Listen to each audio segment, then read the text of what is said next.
Boa noite, senhores conservadores e senhoras conservadoras. Tudo bem com vocês? Estamos mais em uma reunião, hoje, dia 3 de agosto, e o nosso grupo Conservadores.es. Nós temos um objetivo, que sempre falamos no início das reuniões, uma apropriação intelectual acerca dos conceitos do conservadorismo. Além dessa apropriação intelectual, tenho falado com vocês algo que o grande Churchill falou, a ideia de armas intelectuais. Como dizem, estamos em uma chamada guerra cultural, né? E nada melhor de termos armas intelectuais para poder nós combatermos esse combate, né? Uma outra coisa que eu gostaria de deixar já para vocês, e falaremos mais à frente, aquilo que também os medievais vão chamar de a fortaleza interior, semelhante a um mundo feudal, né, professor Assis, de história também, onde você tem o castelo é o lugar onde você fica refugiado de ataques externos. E aí o professor Olavo, por exemplo, ele nos ensina que nós devemos ter essa fortaleza interior, de maneira que quando você for atacado, ou estiver diante do contraditório, ou de uma força muito grande, será essa fortaleza que vai te proteger. E isso é construído internamente, certo? Para que o seu espírito ele fique sempre livre e nunca aprisionado por igualitarismos, coletivismos, revoluções, etc. e tal. Tá bom? Com o tempo a gente vai caminhar também sobre a ideia da fortaleza interior. Bem, hoje nós iremos falar sobre os pais fundadores da América. E teremos 3 colegas aqui do nosso grupo, a começar pelo professor Assis, e ele vai explanar sobre um dos grandes pais fundadores. Diante disso, eu passo a palavra para o professor Assis. O professor Assis tem que ligar o microfone. Microfone. Sem o microfone. Estão me ouvindo bem? Sim. Sim? Ok. Boa noite a todos, que não tive a oportunidade ainda de falar. É uma satisfação enorme de poder participar no último encontro. Devido aos afazeres, à correria da vida, não pude participar, mas é uma satisfação muito grande de poder participar, de poder estar aqui com vocês. Bom,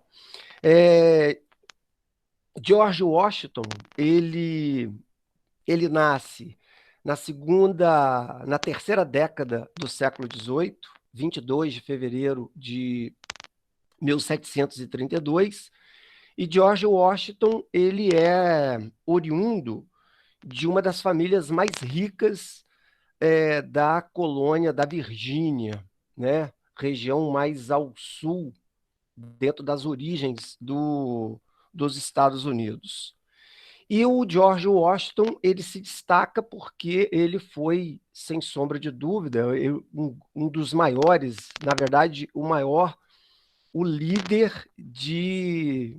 líder na luta e na organização dos colonos contra a Inglaterra, em todo o processo de independência das 13 colônias contra a Inglaterra na época, que era na maior potência do mundo. Muito bem. Então, o George Washington, ele vem de uma família influente, de uma família de posses, e o interessante é que o George Washington, aos 11 anos de idade, ele perde o pai, fica órfão de pai, e, de algum modo, ele fez com que as posses da família fossem distribuídas entre os filhos. E o George Washington, por exemplo, recebeu uma propriedade, e aí tem uma curiosidade, e que essa propriedade que ele recebe uma propriedade com 10 escravos, né? Dentro da cultura e da tradição sulista, o George Washington, que viria a ser o primeiro presidente dos Estados Unidos, ele tem uma propriedade com a questão de escravos. Eu ressalto a questão da escravidão porque dentro do processo de independência dos Estados Unidos, no ato da independência dos Estados Unidos, não se colocava a questão da abolição ou não, né? Feita a independência, a escravidão continuou. E por que eu estou ressaltando isso? Porque isso mais à frente vai ser o motivo da Guerra de Secessão, aonde, por muito pouco, a região ao sul das 13 colônias quase se separa, e aí entra a liderança do Abraham Lincoln, que não permitiu que houvesse essa separação. Mas é só um comentário. Bom, o que chama atenção é que, passado, digamos assim, esse primeiro momento da morte do pai do George Washington, o George Washington, o primeiro trabalho dele mesmo, digamos assim, profissional, é como agrimensor, né? A gente sabe que o agrimensor é aquele profissional hoje que, inclusive, lida com muita tecnologia de forma bastante precisa com relação à medição de áreas territoriais.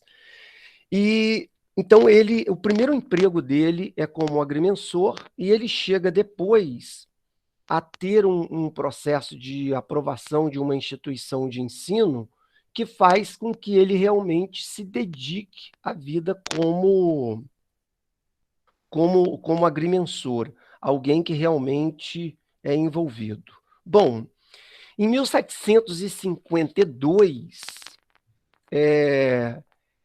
em 1753, perdão, ele foi enviado em uma dupla missão, né? Ele se engaja numa missão que era reforçar uma aliança militar dos ingleses com uma tribo indígena contra os franceses. E aí, então, a gente vai ter, de 1756 até 1763, a chamada Guerra dos Sete Anos, que foi um confronto entre Inglaterra e França por disputas territoriais dentro da própria América do Norte. A gente sabe que, no contexto geral, a disputa da Inglaterra com a França envolvia territórios na própria África e na própria Ásia, mas no caso específico da América do Norte, franceses e ingleses disputavam isso. Então, o que chama atenção é que o George Washington,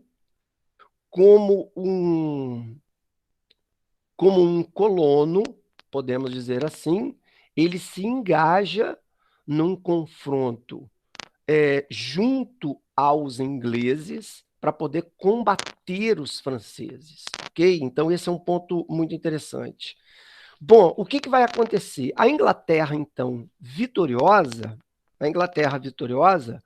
ela vai partir de uma ação que vai ser como se a gente, com a leitura que a gente pode fazer posterior, a Inglaterra ela vai ter um conjunto de ações que seria, que a gente poderia dizer o seguinte, é como se fosse um tiro no próprio pé.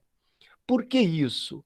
Dentro de toda a tradição histórica da formação das 13 colônias, as 13 colônias elas tiveram um processo de liberdade muito grande, principalmente as colônias mais ao norte, pelo fato, por exemplo, dentro do aspecto da geografia, como as colônias mais ao norte tinham um clima realmente muito semelhante ao inglês da Inglaterra, os colonos mais ao norte tiveram uma liberdade muito grande.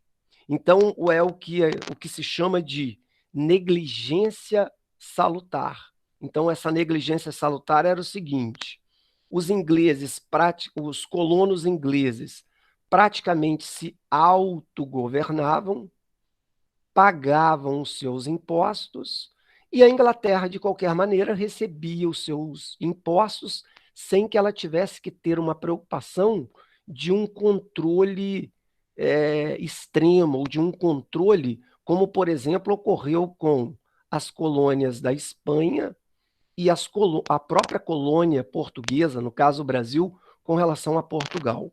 Muito bem. A partir do momento, então, que a Inglaterra sagra-se campeã contra a França, a Inglaterra ela vai querer, de algum modo, recuperar o capital que ela investiu na guerra contra os franceses.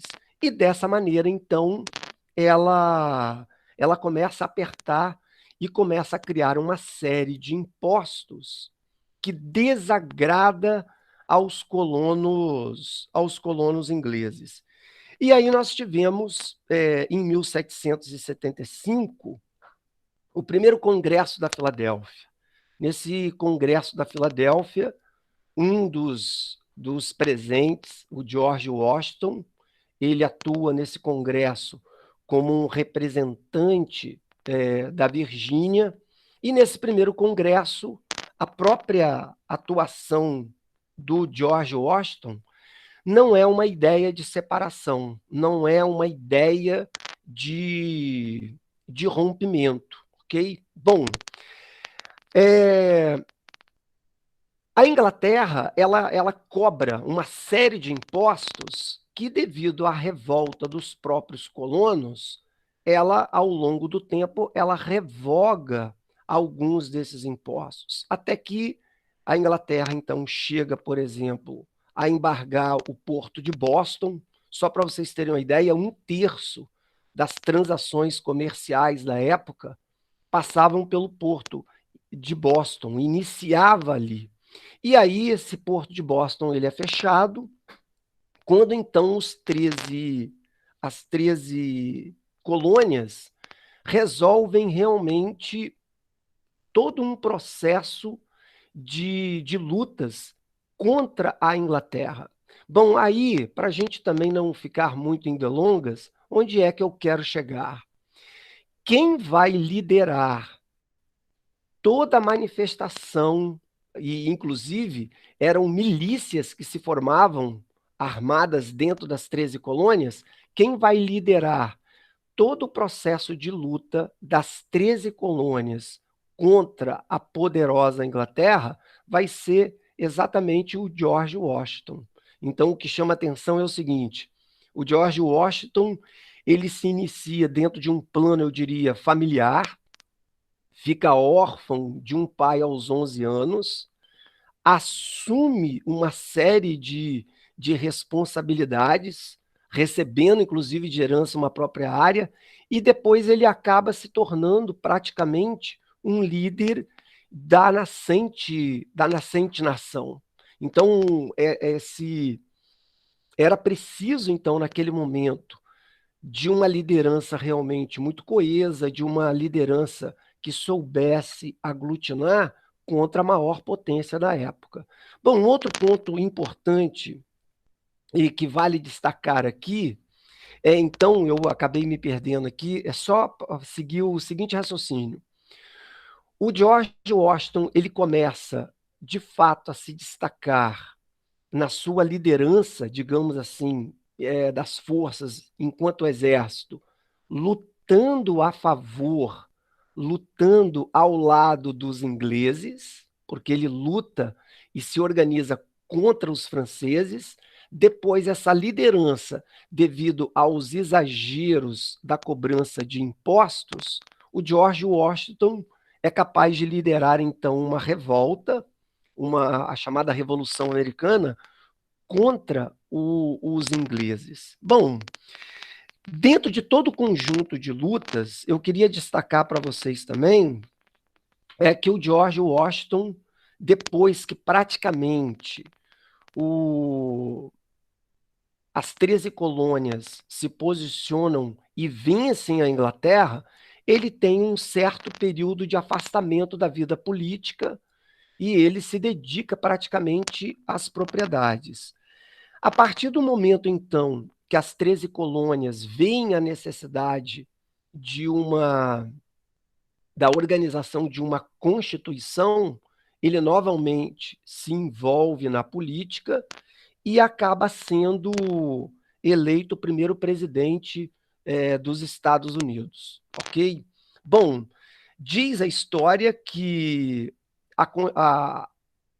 o processo na época permitia a reeleição, ele poderia, inclusive, ter se candidato ter se candidatado a um terceiro mandato, mas ele, posicionalmente, ele não aceita que ele assumisse, que ele viesse a concorrer a um terceiro mandato, e aí ele fica realmente nos dois mandatos. E o curioso também é que a capital, né, dos Estados Unidos, Washington, ela é praticamente construída no seu primeiro mandato, e aí a capital recebe o nome do próprio Washington, claro, em homenagem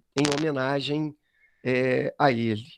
Então, o George Washington realmente é esse símbolo, talvez eu acredito e pelo menos é a análise que eu faço, que o destaque realmente do nome do George Washington é por essa capacidade que ele teve de aglutinar, de contribuir para a união das 13 colônias. E aí, só para poder fechar o raciocínio, a gente tem que lembrar o seguinte: as 13 colônias da América do Norte, cada qual tinha um processo de independência muito grande, uma com relação à outra.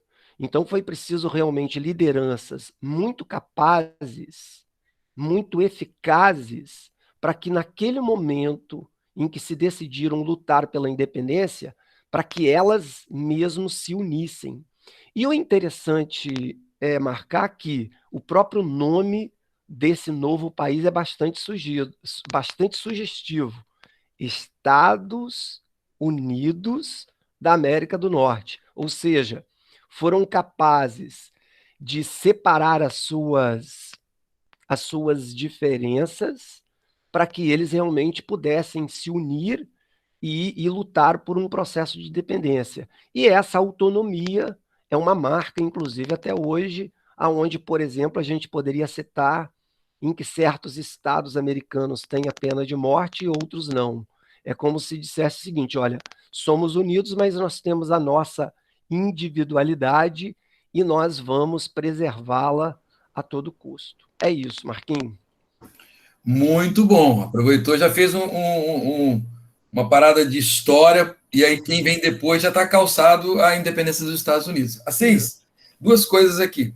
Uma, você percebeu na história do Washington, na sua pesquisa, que ele, no fundo, ele estava mais preocupado com as terras dele, com as coisas dele, local, do que o que eles estavam querendo fazer. Você percebeu isso também? Exatamente. Na verdade, o que que acontece? E aí, em cima do que você está falando, Marcos, Uhum. é preciso destacar exatamente isso, que até o primeiro Congresso da Filadélfia, e já dentro de um processo de confronto, a briga era a seguinte: é, a posição era firme, ó, nós não aceitamos essa cobrança exagerada, abrupta de impostos da Inglaterra. Eles não falavam inicialmente, dentro de um conjunto de confrontos, eles não falavam em separação. Na verdade, o pensamento era o seguinte: manter a história de uma ligação e de fidelidade com o rei, com a coroa inglesa. É exatamente a partir do momento de uma série de intransigências que são colocadas por parte da Inglaterra, é que eles realmente se decidem se posicionar e lutar contra a Inglaterra num processo de independência. E ao dizerem isso, eles tinham muito claro que não seria uma luta fácil, seria uma luta realmente muito gigante. Claro que não se pode tirar em hipótese alguma o mérito deles, mas a gente também tem que colocar dentro desse particularismo o apoio importantíssimo dos franceses em Sim. combates contra os ingleses, inclusive em alto mar. Sem esse apoio também não seria possível.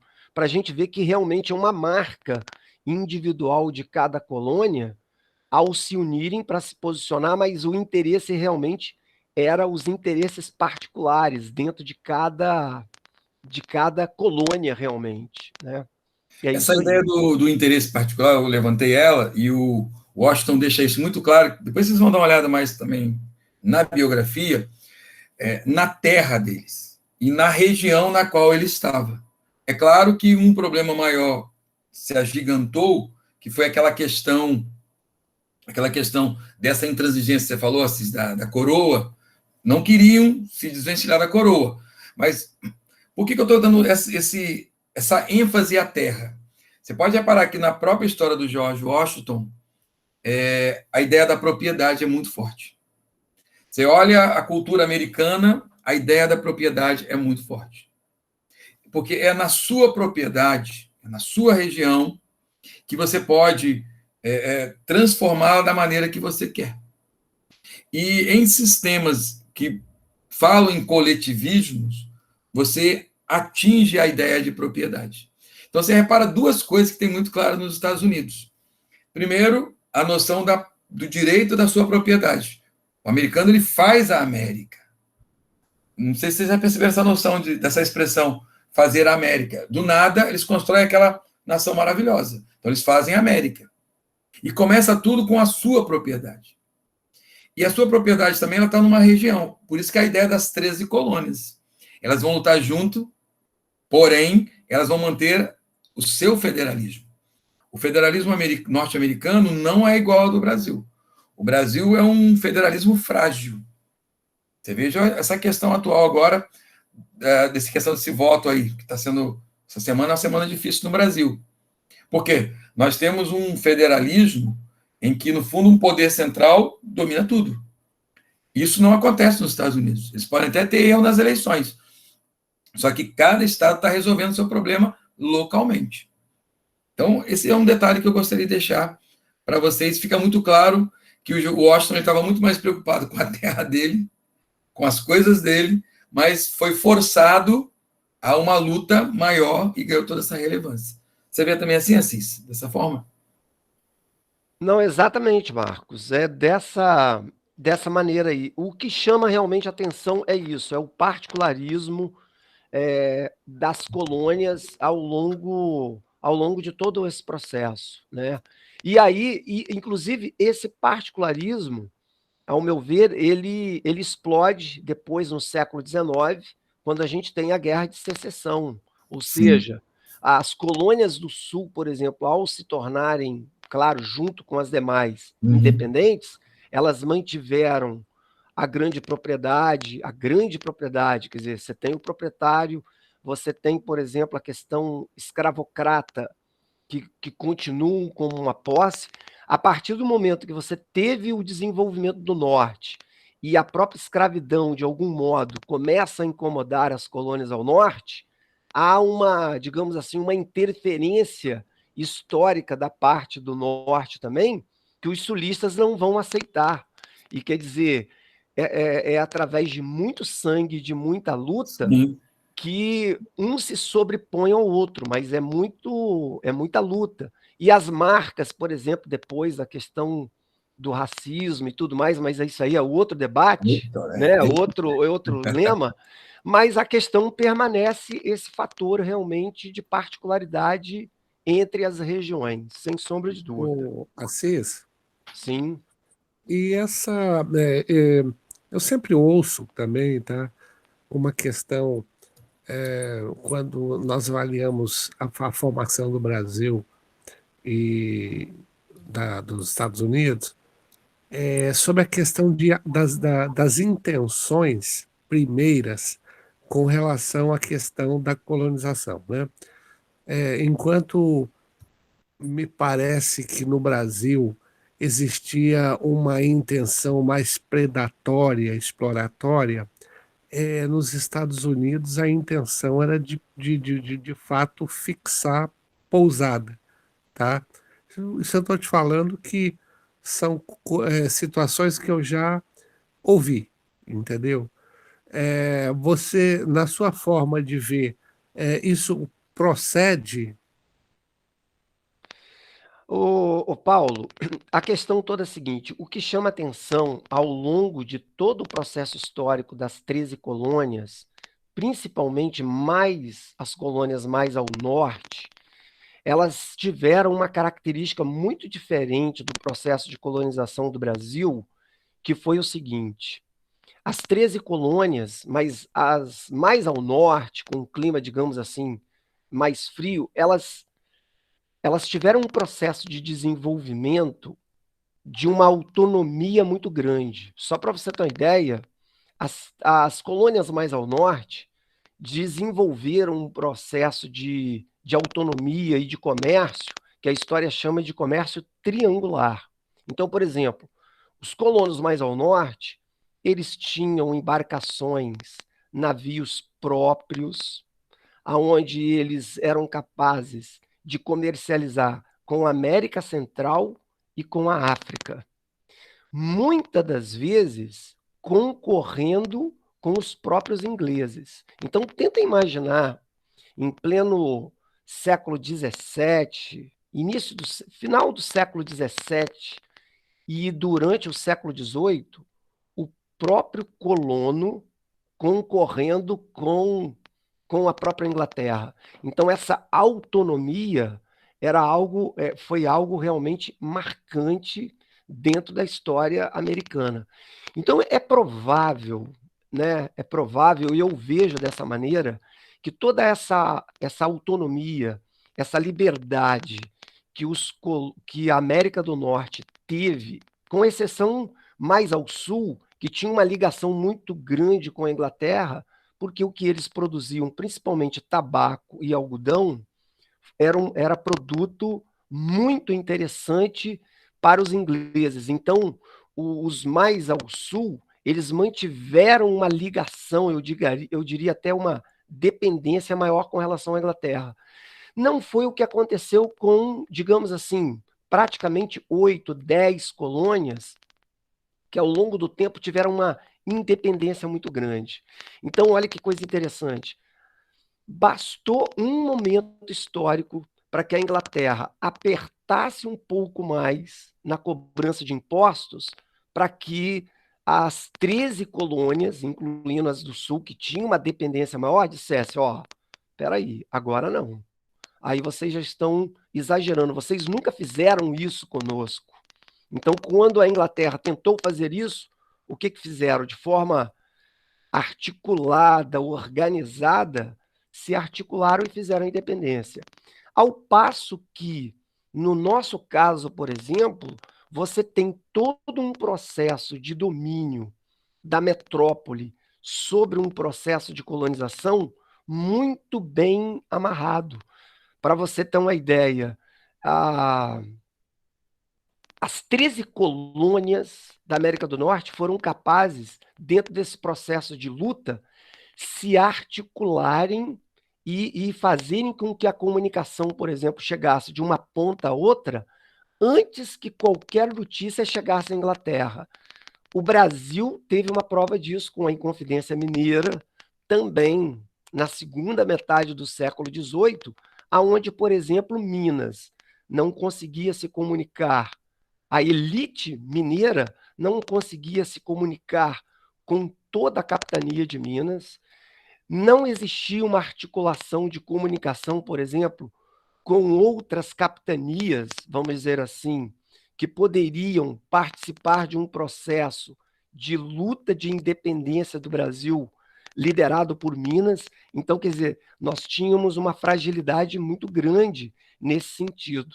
Então, eu entendo que, por esse aspecto, os Estados Unidos, eles são o que são por causa dessa capacidade lá nos primórdios, vamos dizer assim, de se articular, de deixarem até o seu particularismo, se unirem com uma intenção comum, que é a independência, e depois, enquanto país, você vai ter um governo central, mas os particularismos, eles continuam muito grandes.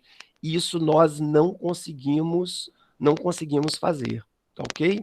Mas o Olha, homem está animado, hein? eu não consegui deixar de associar quando você fala é, da área norte dos Estados Unidos, uma área mais fria, né? A questão geográfica, cara, porque nós temos aí um colega que, aliás, tem também o Flávio, né, que está em Curitiba, né, Flávio? O Flávio e o outro colega que é de Santa Catarina, não é isso? Ou melhor, é Santa Catarina. Sim, Juliano. Me parece que o frio costuma fazer muito bem para determinadas características de personalidade. Pode Eu ser. ouvi, eu não sei se procede, tá? Eu estou falando o que eu ouvi há um tempo atrás, mas eu acho que foi o Einstein que, numa visita, ele teria dito que aqui no Brasil não dá para ser muito sério devido à questão do calor, né? Que um país com essa condição não tem, assim, não tem muito sério. Agora, uma coisa é fato, né? De fato, quando você pega é, esses, essa parte do nosso país, que é a parte fria, né? Essa parte aqui de baixo, é, a forma deles tratarem as coisas dentro de uma cultura, ela é muito diferente, né? Paulo, É, só para agregar essa questão aqui do Sul, eu acho que também tem a ver com a questão americana. Parte desse entendimento que está falando está muito relacionado à colonização europeia aqui na região, que é muito forte, né? Obviamente, isso traz uma cultura um pouco diferente, ou bem diferente daquilo. Quando falo europeia, são os italianos, poloneses, alemães, ucranianos, né, os letos. Né? Eu acho que é uma cultura muito diferente daquilo que foi a cultura portuguesa. Eu ouço desde sempre, né, quando eu estudava história lá na Dona Dulcy, que o Brasil vem sendo roubado há 500 anos e ainda não quebrou. Isso é uma cultura daquela época do colonialismo português. Né? Eu acho, particularmente, o tem seu uma coisa que são os professor era Marco valores. Antônio? Oi? O seu professor na Dona Dulcy já era o Marco Antônio? Não, para com isso. Era o... Não, era o... esqueci, vamos lá. Eu acho que nós estamos errando num tópico aqui, porque a ideia aqui, eu acho que não é a cultura, mas são os valores que foram alicerçados nessa cultura. Perfeito. Entendeu? Porque a gente quer um determinismo geográfico. Não, Marquinhos, só para concluir. Concluir, passar a palavra para a Lívia. Olha aqui, eu não quis dizer para o Paulo que o fator geográfico foi... A gente conhece o Paulo, a gente sabe como o Paulo é. Que ele foi muito sutil aí na pergunta, e que não estou dizendo que isso foi determinante. O que eu quero dizer é que é o seguinte, pelo fato de uma série de produtos produzidos mais ao norte, e, por exemplo, mais ao sul, dois grandes produtos que eu sempre destaco, o tabaco e o algodão, eles eram de interesse muito direto e objetivo dos ingleses. Então, significa que, ao longo do tempo, o que os colonos tiveram? Se isso foi por causa do clima, se foi por iniciativa própria ou não, o que interessa é o seguinte, eles tiveram uma autonomia, uma liberdade enquanto colonos, que colonos espanhóis e colonos portugueses não tiveram. Sim, mas então isso pode... Esse é o espírito assim, de quem foi para lá. Sim, exatamente. Esse é o espírito. Aí tudo bem, vamos colocar isso. Mas o fator, digamos assim, geográfico, climático, deu essa cota de contribuição. Sim. Isso poderia ter ocorrido também numa outras circunstâncias. Eu também concordo que esse fator aí cultural, digamos assim, e também religiosos, os calvinistas, aquela coisa toda, dado toda uma grande contribuição. Na verdade, a gente poderia dizer, então, que é um conjunto de fatores que contribuiu para isso aí, tá bom? Bem, vamos agora passar a palavra para a professora Lívia, que ela vai contribuir agora com um outro teórico. Aí eu acho que uma coisa vai amarrando na outra. Professora Lívia. Bom, vamos lá então, né? Nós vamos falar um pouquinho sobre Benjamin Franklin, né? E ao ler aí, estudar um pouquinho a história deste homem, a gente fica impressionado, né? Como que ele desenvolveu tantas habilidades, tanta contribuição em várias áreas. Então, Franklin, deixa eu até botar um materialzinho aqui bem simples que eu preparei, só para ilustrar mesmo.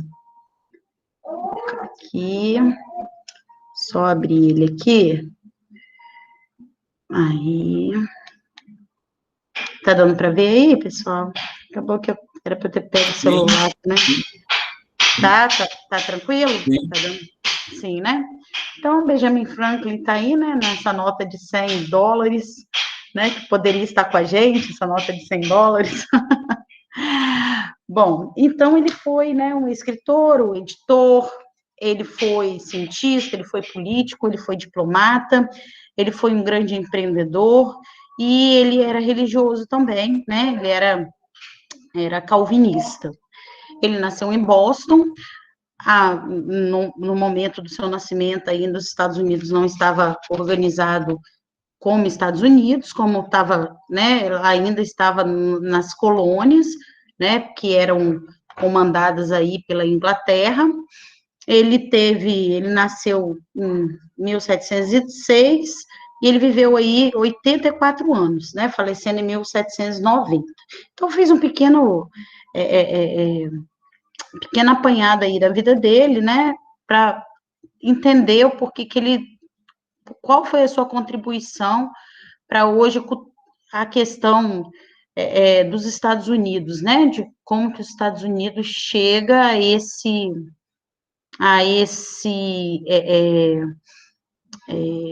vou dizer, né, a essa nação que ela é atualmente, né, uma das grandes potências mundiais, apesar que isso já está, né, modificando.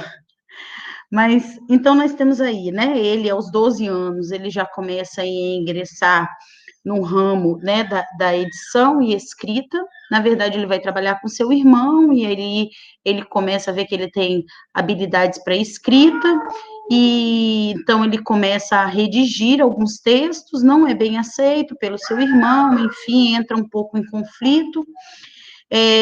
Aos 17 anos, né, ele vai trabalhar numa tipografia na Pensilvânia, e começa ali também alguns textos dele serem publicados. Então, com 17 anos, um rapaz ainda super novo, né, já tinha textos de alta qualidade. Em 1724, também, né, ainda muito novo, ele vai para Londres, chega lá, né, ele vê que foi um golpe, que mandaram ele para lá, para Londres.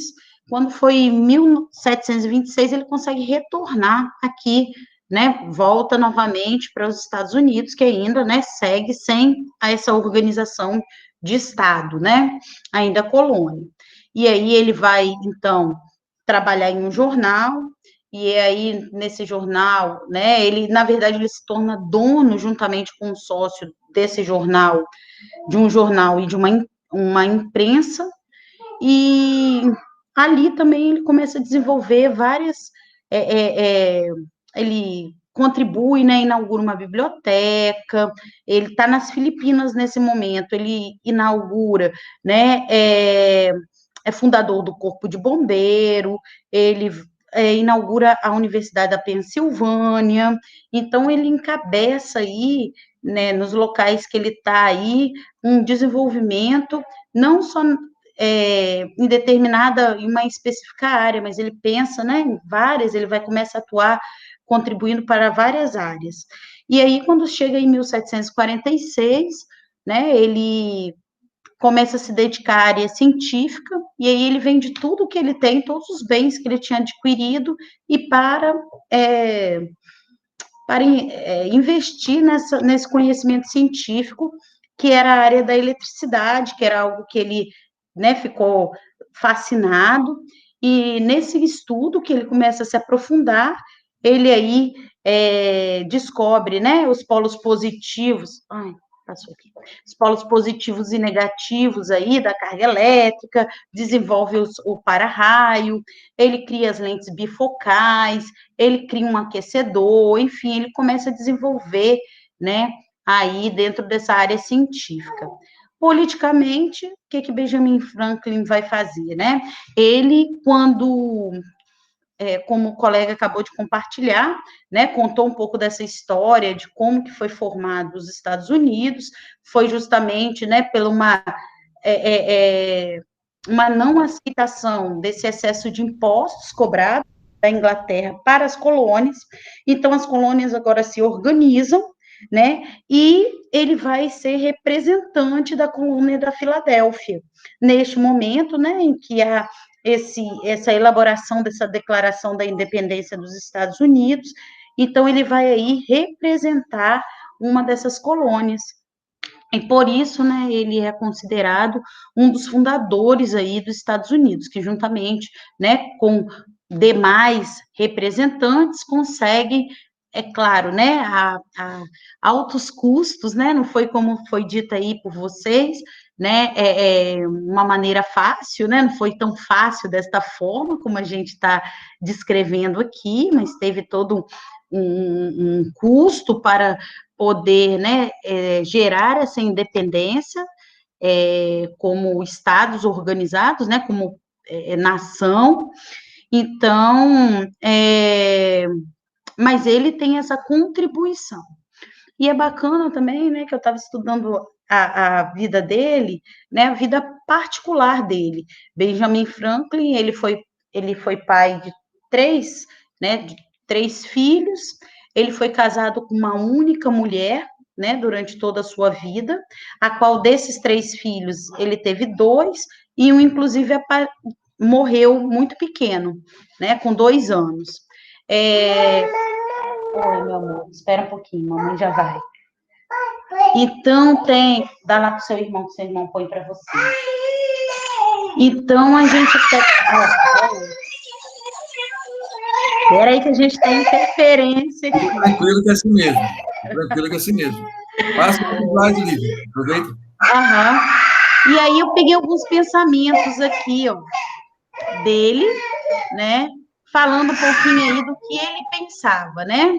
Então, aqui, algumas questões aqui, né? Quando todas as armas foram propriedades do governo e dos bandidos, estes decidirão de quem serão as outras propriedades, né?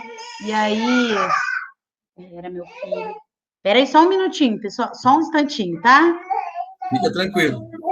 Bem.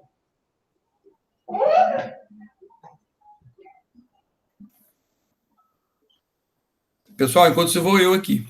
Você percebeu que a formação do Franklin, ela começa e ela vai em várias áreas. Então, é uma pessoa comum como todos nós, e aí você começa, na sua história, na sua vida, você começa até fazer algumas experiências. Então, ele passa no jornalismo, ele passa como um empreendedor, empresário na época, tá certo? Acaba representante, como a professora falou. Então, você começa a ter um contexto. E eu acho que tanto ele e o Washington têm o mesmo espírito. Lívia? Lívia? Eu tirei seu microfone. Só um pouquinho.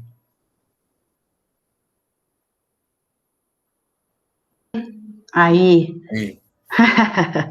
Essa hora, menino, o bebê fica agitado, porque aí começa a dar sono, aí pronto. Isso. Mas então, né, seguimos aqui. Então, ele apresenta alguns pensamentos, né? Então, tá falando aqui, né, esse primeiro que eu achei bem interessante, né, porque a gente vive isso, né? Aqui até uma discussão até no Brasil, né, essa questão do porte de armas, né? Enfim, a gente está vivendo isso, uns defendem, outros não, mas é exatamente isso que a gente vive, né? Ou a arma está no governo, ou a arma está com os bandidos, e nós, sem nada, né? Nós estamos aqui no meio, né? Fazendo o quê? Como defender nossas propriedades, né? E quando fala propriedade, a gente fala propriedade terra e propriedade humana também, né? Que querendo ou não, nós estamos completamente desarmados, né? Aí outro, né? A riqueza é a consequência de trabalho e poupança. Então, ele já vem com esse pensamento, né, de poupar, de uma educação financeira, né, e do trabalho também. Então, ele não tem, né, comparando aqui, não tem um jeitinho brasileiro, né, tem trabalho e, né, uma economia. O outro pensamento aqui, né, o que os homens de bem podem fazer separadamente é pouco em comparação com o que podem fazer coletivamente. Então, a própria liberdade, a própria independência dos Estados Unidos foi fruto de uma coletividade entre os estados, né, onde eles se reuniram com um propósito, e, né, esse daqui também, achar que o mundo não tem um criador, é o mesmo que afirmar que um dicionário é resultado de uma explosão numa tipografia, né? Então, aí, expressando também as suas crenças religiosas, né? E aí, esse site aqui, deixa eu ver se vai aparecer aí para vocês. Deixa eu pegar ele aqui. Ele vem trazendo algumas curiosidades só, né? É bacana, não vou projetar eles não, depois eu coloco aí, compartilho. Tudo bom. O que é interessante, né? Que Benjamin Franklin, depois ele, mesmo em 1790, ele faz uma carta solicitando a liberdade, a libertação dos escravos, né? E isso só veio ocorrer posteriormente, em 1860. Ou seja, bem antes, né? Ele já tinha essa visão da necessidade de uma liberdade, né? Dessas pessoas. Então, aí, foi um cara muito que trabalhou, como eu falei, em várias áreas, né? Ele foi político, ele foi cientista, ele foi empreendedor, né? E depois ele se tornou diplomata também na França, né? Representando o então, né, organizados Estados Unidos, né? Então aí ele fez esse papel também de diplomata e depois ele se torna governador. Quando ele volta, né, para os Estados Unidos, ele se torna governador da Pensilvânia. Até um pouco antes da morte dele, ele estava nesse cargo, né? Que ele ocupou até 1788 e quando dá 790 ele falece, né? Por problemas pulmonares, né? E é isso, é um pouco aí de uma pessoa que teve uma grande contribuição aí para a organização dos Estados Unidos, né? Bem, eu quero fazer também já um adendo, assim, que me tocou muito. A gente tem que sempre lembrar que eles estão construindo a América, e eles estão em lugares isolados. Então, as fazendas, por exemplo, como a do Washington, a propriedade do Franklin e todas as demais propriedades, elas são isoladas. Você não tem força policial, tanto que o xerife chama as pessoas para poderem resolver problemas de bandidagem. Isso você vê muito nos filmes americanos. Outra coisa, eles tinham uma cavalaria que não dava conta de chegar em todos os lugares, percebe assim? Então, você vai entender a defesa da propriedade. Tem uma coisa que você não pode perder de vista, e eu gostei como a Lívia colocou, porque, olha, se você está construindo o mundo, entendeu? Você vai, vou falar de novo, você vai imprimir nesse mundo as suas características e o jeito. E a frase que ela falou sobre a minha propriedade é muito clara e evidente. Se você quiser que o mundo ele continue da forma como você entende que é o mundo que deve ser, a partir das suas convicções, você precisa manter a propriedade. Porque na medida em que uma outra força, esse ente intangível que eu sempre falo com vocês, denominado de Estado, ele é que vai ser o detentor de todo o poder, é aquela coisa do Descartes, né? Do René Descartes. E se o gênio do mal estiver falando com você, que ele usa o conceito do gênio do mal do Descartes, ou aquilo que o Cazuza coloca na música, os meus inimigos estão no poder. E se os teus inimigos estiverem no poder, eles vão agredir a propriedade.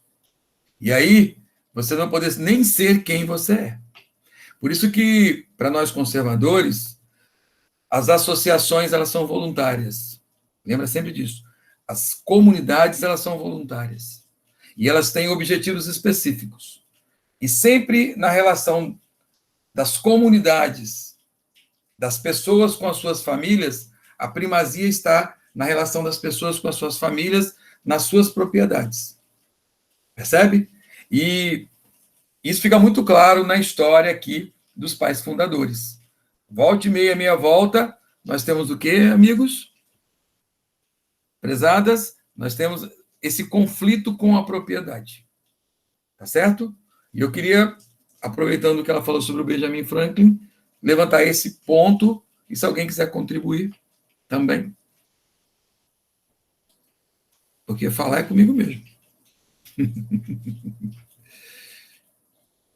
Alguém mais? Fala no ponto da propriedade, que ficou muito claro aqui. Tem que ligar o microfone, quem for falar, né? Ponto pacífico, então, né? Ok? Então, você percebe mais um pai fundador que traz para nós essas noções.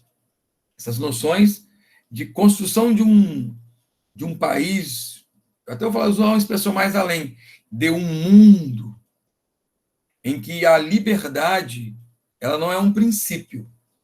A liberdade é um valor alcançável. Ok? A gente vai uma hora conversar sobre essas ideias de princípios também. Então, olha, a liberdade é o fim que eu quero alcançar. E aí eu coloco alguns elementos no pressuposto. Porque se esses elementos existirem como a propriedade, a minha propriedade ela existir, pensa sempre nisso. Eu vou estar sempre almejando a noção de liberdade. Mas na medida em que eu coloco a liberdade antes da propriedade, eu posso sacrificar a minha propriedade. Porque a liberdade, pessoal, é alguma coisa que eu preciso dizer o que ela é. E a propriedade é alguma coisa que eu posso experienciar. Eu posso pegar na propriedade. Eu posso pegar nas coisas. Mas eu não pego a liberdade. Porque a liberdade é alguma coisa que eu desejo e que eu quero. E uma questão muito clara está ficando no Brasil para todos nós. A liberdade ela é colocada de tal maneira que ela pode agredir, inclusive, a propriedade. Por exemplo, aqui, ó. Vamos falar em termos de religião para dar um exemplo legal. Eu sou protestante. Eu sei que o Assis, ele é católico. Eu sei que o Paulo é estudante da doutrina espírita. Só que 3 exemplos, ok? E nós primamos por essas coisas. Então, nós queremos ter os ambientes para nós termos essa coisa voluntária da nossa experiência religiosa. Mas se um dia um de nós dominar esse ambiente, que é o nosso debate, alguém pode dizer assim, ó, nós seremos todos assim. Nós teremos guerra no próprio grupo. Percebe? Então, é isso que a gente precisa perceber, e o conservadorismo ele deixa isso muito claro. Os pais fundadores, eles colocaram isso, inclusive, na Constituição Americana. Certo? Por isso que o federalismo deles é muito mais, vou usar a expressão, radical do que o nosso. O nosso é bem parcial, extremamente limitado e controlado. Então, se você gosta de coisas, ama coisas, cuide da sua propriedade. Eu gosto do meu terreno, da minha casa, eu tenho feito ela do meu jeito, da minha forma. Tá bom? Marco Antônio, Fala, Paulão. e nós não podemos esquecer que quando nós falamos de propriedade, nós não estamos falando só de coisas tangíveis, né? Uhum. Objetivas, né? O meu terreno, o meu carro, tá? Propriedade, ela é, inclusive, a nossa essência, o nosso ser, né? A partir do momento que eu não tomo, eu não sou o proprietário do meu próprio ser, do meu próprio eu, né? Do meu próprio ego, ou que terminologia a gente queira colocar, Sim. porque a invasão, ela não é uma invasão somente tangível, que já por si só bastaria uma reação, né? Mas também você citou o caso, por exemplo, de fé, né? Porque o grande problema hoje que nós atravessamos é que essa invasão ela não é só territorial, material, mas é uma invasão também no campo das ideias, da liberdade de que a pessoa possa ter de escolher, como o Marco Antônio citou, a escolha dele pessoal, a Assis, a minha e qualquer outra pessoa, e de haver um respeito a essa liberdade, a essa propriedade de pensar, né? De Poxa, muito bom isso. questionar. Muito bom isso. Exatamente. Nós não podemos perder isso de conta. Talvez hoje nós estejamos vivendo um momento assim muito, talvez não, nós estamos vivendo um momento muito difícil, muito. porque essa liberdade ela está sendo ameaçada de uma maneira assim frontal. E não dá mais para se ficar em cima do muro, né? Temos que nos posicionar de maneira Sim. educada, de maneira tranquila, de maneira prudente, mas de maneira incisiva, quando tem de ser incisivo. Nós não podemos ficar, não, que isso, que aquilo, não tem, porque senão daqui a pouco a, a nossa propriedade maior, que é o nosso ser, ela vai ser aviltada, ela vai ser tomada, e isso é possível, tá? Por Ô, Paulo, indivíduos sim, inescrupulosos, né? ô, Paulo, me permita fazer Sim. um adendo do que você está falando, já que você trouxe para dentro do ser humano. O ex-chanceler Ernesto Araújo, em uma fala no Congresso, quando perguntaram para ele o que é o socialismo, ele diz assim: olha, ele explica o que é o socialismo e fala assim: olha, a grande luta do socialismo não é tomar o poder. A grande luta do socialismo e dos igualitarismos é amordaçar e amarrar o espírito humano. Aquilo que me faz, no fundo, ser quem eu sou. Você pode olhar para todos os coletivismos, eles têm uma tendência a aniquilar o espírito humano. Meu querido, estou até numa fala agora quase que de igreja, meu querido, assim, essa coisa do espírito humano é muito séria. É ela que diz, Paulo, você trabalha muito nessa área, quem você é também. Então, essa é a sua propriedade essencial, podemos assim dizer. Então, espírito humano. O que você acha, Paulo? Perfeito, concordo plenamente com a fala aí, tá? É isso, o que nos preocupa muito hoje é isso, né? Porque, muito embora, como eu disse, as questões de natureza material, por si só, elas já valeriam, né, uma, uma ponderação muito séria. Agora, você imagina, porque se você perde a sua identidade, rapidamente, eu conheço uma história num livro do Dr. Rollo May, que é um psiquiatra americano. Ele fala do homem que foi colocado numa gaiola, tá? Ele fala que é uma experiência. Diz que um rei ele observava no reino e todo dia uma determinada pessoa passava e ele ficou observando, a pessoa ia trabalhar, né? Ele começou a avaliar o seguinte: pô, e se eu colocasse essa pessoa dentro de uma gaiola, tá? E ele era rei, ele assim o fez. Mandou colocar essa pessoa dentro de uma gaiola, tá? Que era um súdito dele. E quando colocaram ele dentro da gaiola, as primeiras reações dele, ele se esbravejava, ele gritava, ele berrava, porque não tinha qualquer justificativa para isso, né?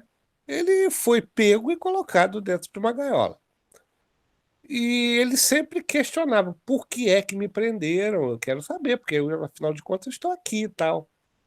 E, para resumir, foi passando o tempo e cada vez mais as pessoas iam alegando: não, você está aqui porque você de fato merece. Mas como mereço? Eu tenho família, isso, aquilo, tal. E ele tinha aquela revolta, rebeldia normal, né? Absolutamente normal. À medida que o tempo foi passando, ele começou a acreditar um pouco, não digo acreditar, ele começou a perder a convicção que ele tinha de que ele estava de maneira injusta preso, né? E isso foi num crescente, numa situação crescente, que tinha um psicólogo que estudava ele, né? O psicólogo começou a observar que ele começou a ficar acordado, ele já não tinha aquela revolta, sabe? Aquela rebeldia, aquela indignação, né, diante da situação que ele tinha sido colocado. E com o passar do tempo, o psicólogo começou a perceber que o olhar desse homem, ele já era um olhar assim, sabe aquele olhar perdido? Aquele olhar que você olha para uma pessoa e você percebe que o olhar dela ela já não está vendo nada, ela se perde, né? É um olhar típico de uma pessoa que tem uma doença mental muito séria, né? Até o ponto que o psicólogo percebeu que esse homem ele já não tinha mais identidade, né? E também não tinha revolta, nada, ele estava simplesmente, ele se adaptou àquela gaiola, né? E aquela situação para ele tinha se tornado uma situação comum e mais. Ele perdeu a identidade dele. Ele percebeu que esse homem tinha enlouquecido, né? Enfim, é o que ocorre conosco hoje. Se nós não nos posicionarmos, se nós não Sim. tivermos uma indignação, a gente não pode ficar passivo diante do mal, não é? Né? A gente tem que ter uma indignação. O dia que a gente perder a indignação que a gente tem, a gente está perdido diante daquilo que é ruim, diante do que é do mal. É verdade, né? Com Eu certeza. vejo, eu vejo, Marco Antônio, assim, rapidamente. Seu Às vezes rapidamente nunca acaba, mas tudo bem, vamos lá. eu vejo alguns posts de Facebook em matérias assim que a Veja publica lá, cada bobagem, rapaz. Mas eu faço uma espécie de pesquisa de campo, né? É impressionante como as pessoas estão emburrecidas e as pessoas não aceitam uma coisa chamada de verdade objetiva, sabe? As pessoas não aceitam, tá? É uma coisa impressionante. Você argumenta com lógica, não existe mais lógica para essas pessoas, né? Existe a, existe a doxa, né? A opinião, só opinião, né? Sem fundamentação nenhuma. E me impressiona o quanto é, essa idiotização coletiva ela atingiu um nível que, se não tiver uma reação, como nós fazemos aqui, né? Nós estamos numa situação muito complicada. Sim. É isso aí. Flávio, vamos agora ao John Adams. Podemos? Vamos lá, Marquinhos, 10 minutos. conservadores. 10 minutos, vamos lá, ser bem rápido aqui, tá? Bom, conservadores, boa noite mais uma vez. Marquinhos, eu agradeço aí pela oportunidade de falar, ou melhor, até de aprender com vocês, né? Mestres aí da história, professores, né? Aprender um pouco também da história junto com vocês. Eu, um simples estudante de exatas, né? Mas tem sido muito bom esse momento para a gente. Engenheiro consagrado na profissão. Está tendo essa mudança. Mas eu sempre gostei muito de história. Obviamente, com o passar do tempo, a gente vai enferrujando, né? Então, foi realmente uma oportunidade muito boa esse momento agora de aprender. Eu fiz aqui uma pequena apresentação para que a gente consiga seguir aí a gente entender um pouco quem foi John Adams. Agora, eu não sei aqui como apresentar uma janela. Como que eu faço para apresentar, Marquinhos? Apresentar e Você conseguir está ver no notebook? vocês? Sim. Notebook. Ele está no desktop aberto em algum lugar? Não, então tem que ser uma janela inteira, né? Aí você tem que, não, primeiro você tem que abrir ele, você tem que abrir na máquina sua. Ok, está aberto. Aberto. Aí você pode, se está na sua máquina, tudo nela, pode ser uma janela. Uma janela. Então vamos ver se vai dar certo. Compartilhar aqui. Vocês já estão vendo? Está vindo. Aí abriu a sua tela aí. Tem que jogar agora ir lá na parte lá no computador lá e jogar no PowerPoint onde você está a apresentação. Que apareceu as suas coisas aqui. Apareceu as minhas coisas. Vocês estão vendo aqui alguma coisa? Não. Você tem que procurar o arquivo lá. O arquivo. Eu estou com o arquivo aberto. Então você clicou na hora de buscar, você buscou o lugar errado, Flávio. Então peraí, como que eu faço para fechar aqui? Ignorar, né? Tem aí para desativar, parar a apresentação. Tá. Tá aqui então. Vocês já estão vendo, né? Mas foi uma tela sua aqui que tem um monte de coisa sua aqui. Não, beleza. Desktop, downloads, tem aqui arquivo morto. Então tá, peraí, deixa eu sair aqui. Tem que sair. Né, Assis? Ajuda aí, Assis, também. Vamos ver se vocês conseguem... Ixi. Você tem que, logo naquela janela, aparece vários arquivos, você procura o nome do PowerPoint, do arquivo do PowerPoint. Interromper compartilhamento. Deixa eu interromper compartilhamento. Vamos compartilhar. Deixa eu fechar aqui. O PowerPoint tem que estar aberto na sua tela, o PowerPoint. Na minha tela? Puxa vida. Abre aí em cima uma guia aí, ó, joga o PowerPoint no lugar aí. Depois vai buscar uma guia.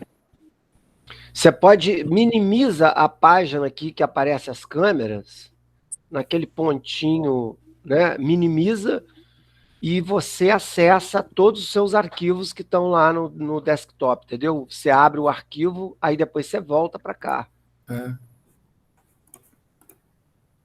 Aí que a gente vai conseguir. Lá em cima, naquela parte superior, isso. Aí agora, tá vindo alguma coisa aqui.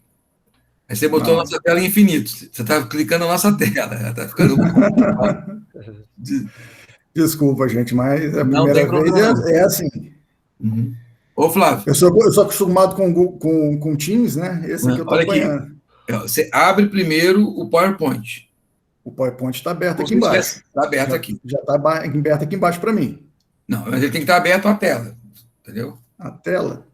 Ele tem que estar aberto. Ah, tá. Está aberto aqui. Beleza. Agora você vai lá. Compartilhar. Compartilhar. Apresentar agora, né? Apresentar agora a tela inteira. Aí tem aí o que está. Tem a tela inteira, uma janela, uma guia. Então vai numa guia, já que não está dando uma janela, uma guia, vai numa guia. Aí procura o nome, vê se vai aparecer lá assim, o PowerPoint lá, qual que vai aparecer. Puxa vida. Se não der, você vai lendo pra gente seu PowerPoint. Mas eu queria mostrar que aqui tem as pegadinhas, né? Vai dar certo. Puxa vida. Acostumado com uma outra ferramenta, mas vamos lá. Se você quiser me mandar no WhatsApp, eu consigo me falar, eu abro para você. Vocês estão vendo, não, né? Não tá, tem que projetar a tela. Está vindo aqui agora. Agora apareceu. Apareceu? Apareceu. Legal. Aí você vai clicando em cada uma das telas do lado. Agora eu vou... Passando na sua máquina. Tem que passar na sua máquina. Então, peraí, deixa eu abrir aqui. Eu vou fazer um curso disso já. A professora Jéssica está calada hoje, não falou nada. Tá aparecendo, Marquinhos, com uma apresentação, modelo de apresentação? Legal. Então, estamos vendo, né? Sim. Bom, então, assim, vamos lá. Agosto de 2021. E do lado estão os... Mas está em formato de apresentação? Não, ainda não. Não está? Puxa vida. Não, é porque talvez a sua máquina com o Meet que não consegue fazer isso. Não consegue? Não. Falou, Jéssica, te esperando, então fala depois. Puxa vida. Mas vai sim, dá para ver aqui. Então vamos lá. Ele te mostra a tela John Adams, tá? Fundo verde, né? É o que ele está mostrando para a gente aqui. Não, pois é, mas não tá aparecendo no modo apresentação. Não, tá preto. Não tá vendo, não. Vai para outra tela mesmo. Você passa lá do ladinho. Então vamos lá. Do 1, pro 2, pro 3, vai aparecendo. Mas tem as pegadinhas. Então vamos lá, gente. Vamos lá. Vai aqui mesmo. Uhum. Deixa eu ver aqui se eu consigo... Como que eu faço para passar? Você fica olhando para o PowerPoint e vai mexendo no PowerPoint falando com a gente. Você só não vai ver a gente. Tá, vai ter que ser assim, então. Uhum. Vocês estão vendo aí? Estamos vendo. Modo apresentação não, né? Não, mas pode ir passando e vai dar certo. Vamos lá. Não, eu queria fazer um esqueminha com vocês, mas paciência, não vai dar certo. Uhum. Bom, Marquinhos, falar sobre John Adams, para ser sincero, eu, dentro do meu conhecimento histórico, né, do pouco que eu conheço de história, eu já ouvi falar de John Adams poucas vezes e sequer sabia que ele foi um dia presidente dos Estados Unidos. A gente sempre ouviu muito falar de George Washington, né, Thomas Jefferson, né, um dos aqueles que escreveu a Declaração de Independência dos Estados Unidos, George Washington, primeiro presidente. A gente ouvia falar muito eu sou muito ficcionado por questões de conflitos mundiais, né? E, obviamente, a Segunda Guerra foi algo marcante, né? A gente ouve falar ali de Roosevelt, de Truman, né? Naquele período. Então, são presidentes muito conhecidos, mas, sinceramente, eu nunca ouvi falar de John Adams, né? E nesse estudo, né, esse momento de estudo, foi muito importante para realmente adentrar um pouco dentro do conhecimento histórico, entender quem foi um dos pais do Estado americano, né? Bom, para descobrir na figura, agora vocês não estão vendo, não estão vendo em Você vai lá na tela e clica no slide 2 lá, passa do lado esquerdo lá. Aí, foi. Agora vocês estão vendo, né? Estamos vendo. Esquece isso daqui. Sim. Eu queria fazer uma pegadinha com vocês. Para descobrir, né, para a gente descontrair um pouco, quem na figura abaixo representa a face de John Adams? Eu não sei. Por quê? Porque John Adams não está aqui, né? John Adams, essa escultura muito conhecida nos Estados Unidos, ela representa 4 grandes presidentes dentro da história americana. E a gente vê que George Washington está ali, Thomas Jefferson também, e John Adams, que estaria aqui no meio, ele não aparece aqui, né? Então, quem foi John Adams, né? Esse foi uma coisa que me instigou para entender por que nós estamos falando de John Adams e sequer ele não aparece, pelo menos nessa história, conhecido como um dos grandes presidentes dos Estados Unidos. Aqui é minha fonte de busca, né? Seu Johnny Bravo Google, ou simplesmente Dr. Google, que foi a fonte do meu estudo, né? Bom, passando para o próximo slide, só para a gente recapitular um pouquinho, né? Pais fundadores dos Estados Unidos. Falando um pouco, os fundadores da América, incluindo George Washington. Eu vou ler um pouco aqui, né? George Washington, John Adams, Thomas Jefferson, James Madison, Alexander Hamilton, James Monroe e Benjamin Franklin, juntamente com vários outros atores de seu tempo, estruturaram o governo democrático dos Estados Unidos e deixaram um legado que mudou o mundo. Né? Esses são os pais fundadores dos Estados Unidos. Os pais fundadores dos Estados Unidos são os líderes políticos que assinaram a Declaração de Independência ou participaram da Revolução Americana como líder dos patriotas ou que participaram da redação da Constituição dos Estados Unidos 11 anos mais tarde. Né? Então, esse aqui é o que a gente está estudando nesse momento, é apenas um resumo do que são esses pais fundadores dos Estados Unidos, que eles representam. Bom, indo agora para a biografia de John Adams, né? John Adams, ele era um dos filho mais velho de 3 filhos, nasceu em outubro de 1735, na cidade de Braintree, Massachusetts, e faleceu no dia 4 de julho de 1826, aos 90 anos, na cidade de Quincy, Massachusetts também.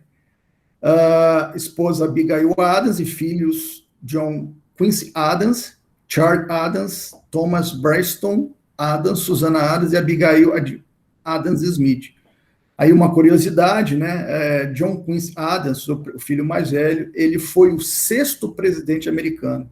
E aqui é uma coisa interessante, que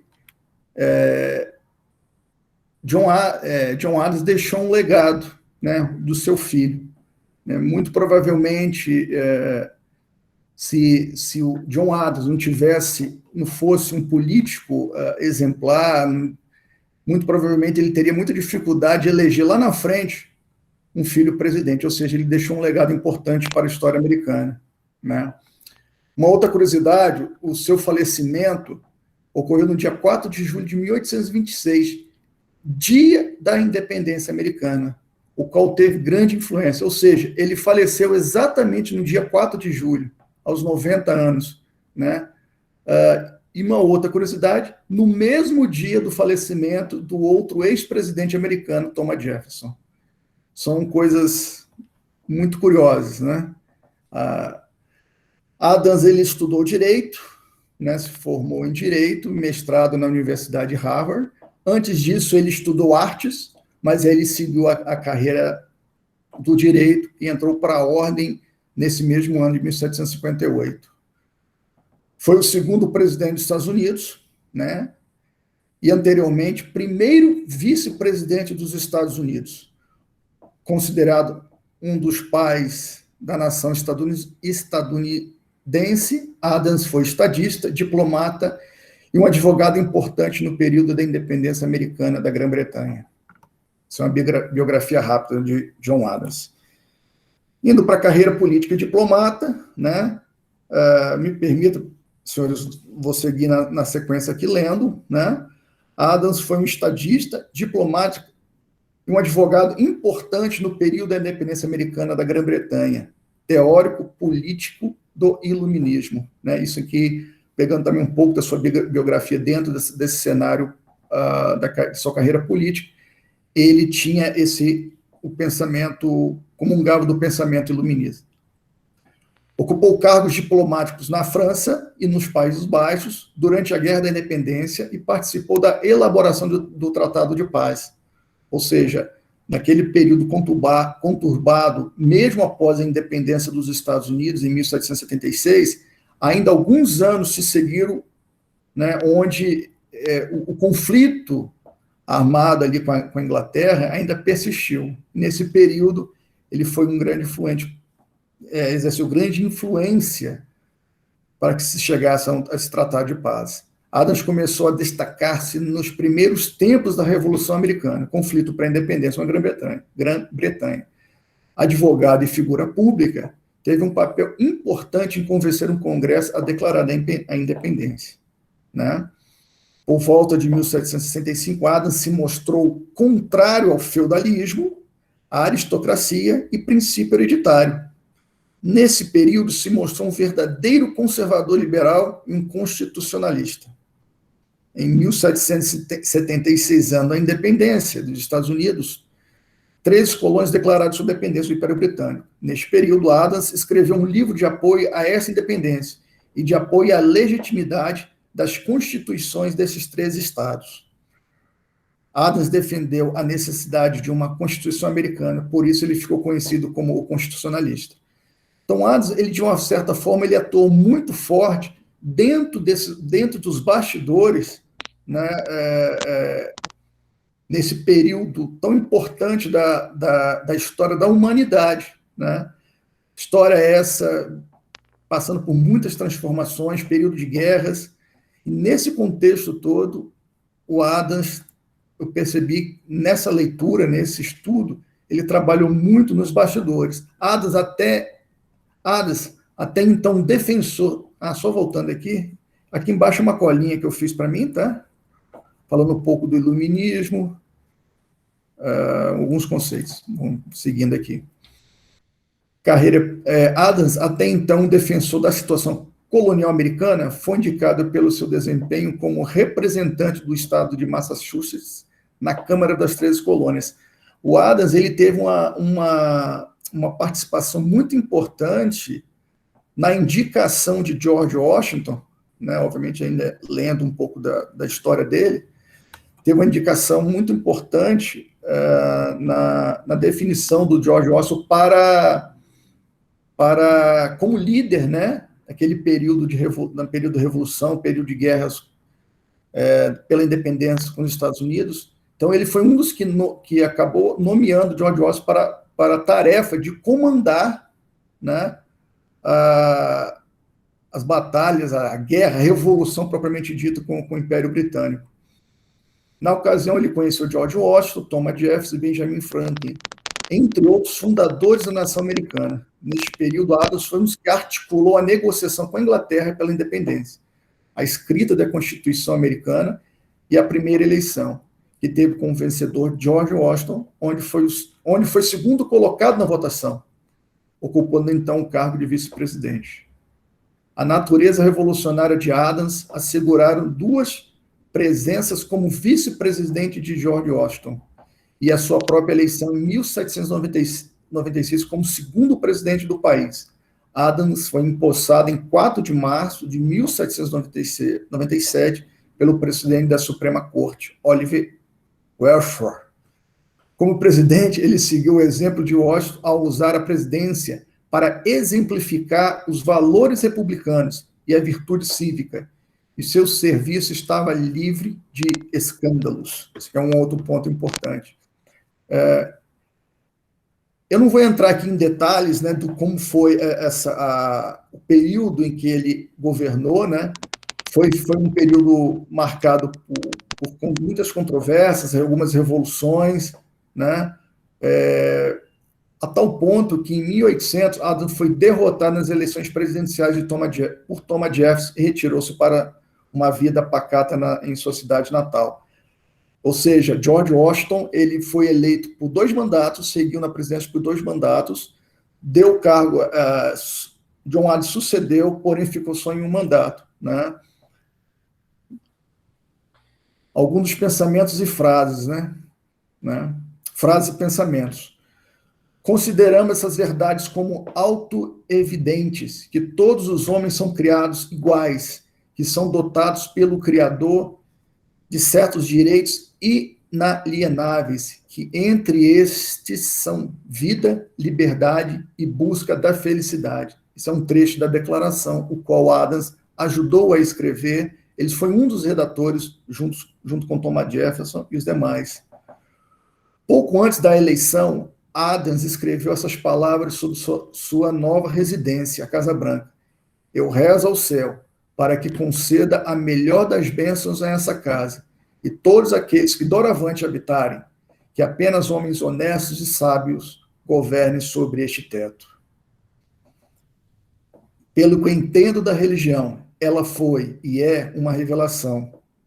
Mas como foi possível que milhões de fábulas, histórias, lendas tenham se misturado tanto à revelação judaica quanto cristã e as transformado na religião mais sangrenta que já existiu? Ou seja, aquelas lutas, né, em nome de Deus, né?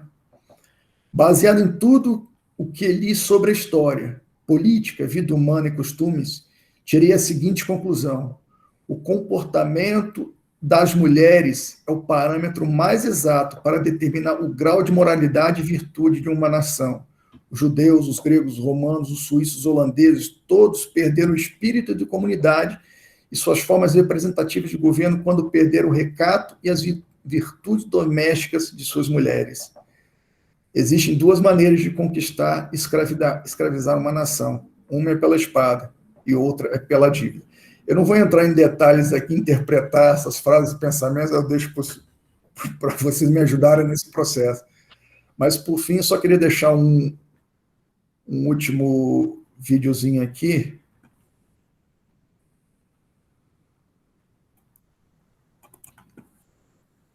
Vocês estão vendo? Não. Vai apresentar mais alguma coisa? Sim. Aí você tem que parar essa apresentação e apresentar outra. Então, interromper esse compartilhamento. Tem que estar aberto para você poder compartilhar para a gente.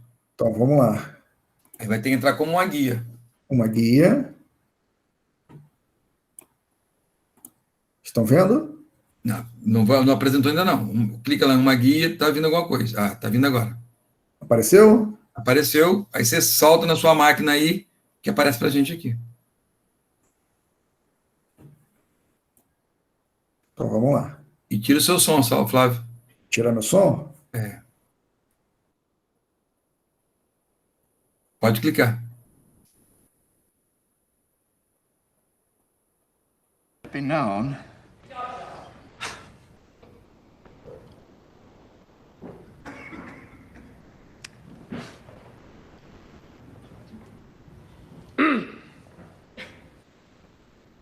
Let it be known that British liberties are not the grants of princes or parliaments. That many of our rights are inherent and essential, agreed on as maxims and established as preliminaries even before Parliament existed. We have a right to them, derived from our Maker.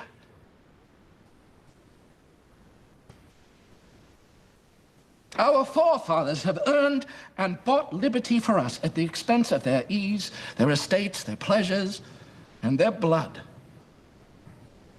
Liberty is not built on the doctrine that a few nobles have a right to inherit the earth. No! No! It stands on this principle that the meanest and lowest of the people are, by the unalterable, indefeasible laws of God and nature, as well entitled to the benefit of the air to breathe, light to see, food to eat, and clothes to wear as the nobles or the king. That is liberty. And liberty will reign in America.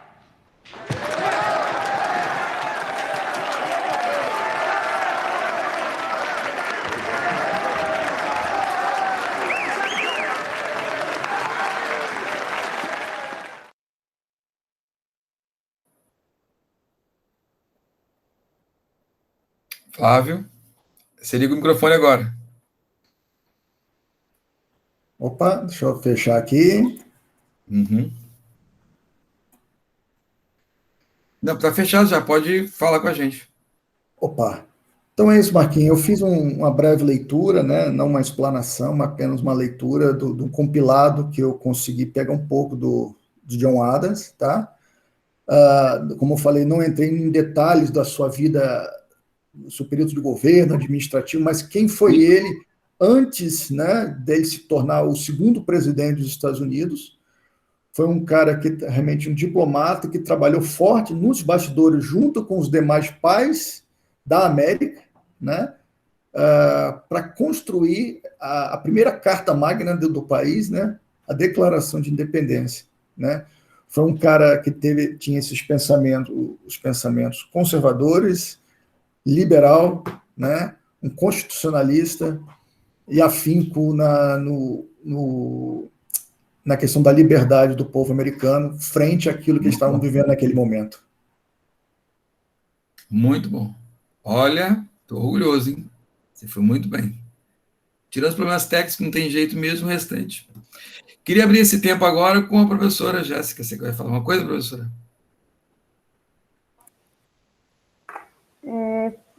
Foi muito bom, né? Sempre muito bom estar participando,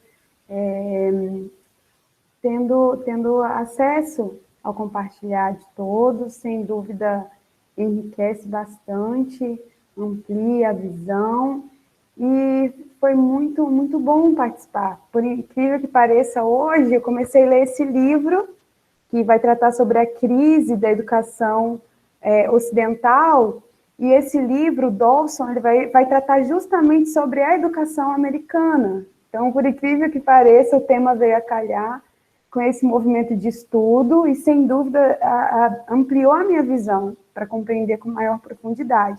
Mas o que eu queria compartilhar, dentro de tudo que foi posto, a partir da fala dos colegas, é sobre o legado que esses homens eles deixaram para a nação americana, e não só para a nação americana, mas para toda uma civilização, na verdade.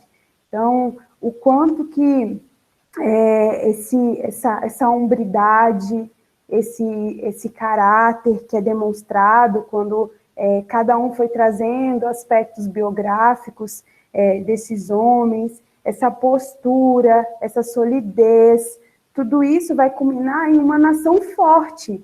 E aí eu vejo o quanto é importante os homens eles assumirem essa postura. E quando a gente fala de pai, né, quando uso esse termo também, pais fundadores, me faz lembrar nessa postura de alguém que protege, de alguém que assume uma responsabilidade, de uma figura que lidera, e trazendo essa discussão, refletindo sobre essa questão da propriedade, sobre essa questão de comunidade, sobre essa questão familiar, fazendo analogia, quando há essa postura também, um legado é deixado. Então, assim, me chamou muita atenção nesses aspectos, que isso gerou esse federalismo forte, que foi colocado pelo professor Marco Antônio. Gostei muito da questão também, quando foi tratado sobre essa relação entre as colônias, Achei muito interessante essa questão da autonomia, os impactos que isso gerou nessa nação. Então, poxa, foi um movimento bastante enriquecedor a partir de cada compartilhar. Então, assim, esses aspectos me chamaram bastante atenção. E, assim, isso é muito importante, porque essa tradição, ela precisa, não pode ser esquecida. Toda essa ação, todo esse trabalho, toda essa postura, todo esse legado que foi deixado, se não há uma valorização, se não há um reconhecimento dessa tradição, dessa história, há um esvaziamento desses seres, né, dessas pessoas, no sentido de nação, no sentido mesmo de patriotismo. Então, assim, eu pensava muito nessa questão, como foi posto aqui, hoje nós vivemos num processo de emburrecimento programado, assim, então nós precisamos atentar para esses valores, para esses princípios, para que nós não venhamos, de fato, ter uma postura, digamos assim, não nos posicionarmos diante dessas circunstâncias. Como foi posto, eu acho que não dá mais. A gente precisa, de fato, assumir uma responsabilidade, assumir também uma postura diante da atualidade, e assim, foi muito bom. Ainda estou nesse processo também de avanço no que corresponde ao conhecimento, e para mim, assim, está sendo uma experiência muito boa, poder estar aprendendo com vocês, e sem dúvida tem sido sempre muito bom. Olha, que coisa boa. Eu queria destacar no John Adams também duas coisas. Uma fala de tudo que ele falou, que você falou, Flávio, a expressão virtude cívica. Olha que expressão, virtude, que é aquilo que nós cultivamos. Lembra que os gregos trabalham com vícios e virtudes? Você, como é que nós falamos? Cultiva as virtudes, não é isso? E os vícios, eles têm que ser reprimidos. Então, há uma repressão aos vícios e um cultivo das virtudes. E aí ele traz uma virtude, a virtude cívica. E nós precisamos ter esse espírito para a construção do nosso país. E não é só a noção dos grandes movimentos, penso eu, mas também, sim, a maneira de ser de um cidadão. Uma outra coisa que o Flávio leu numa das frases do John Adams, que é uma coisa muito pontuada pelo professor Olavo, é a expressão verdade autoevidente.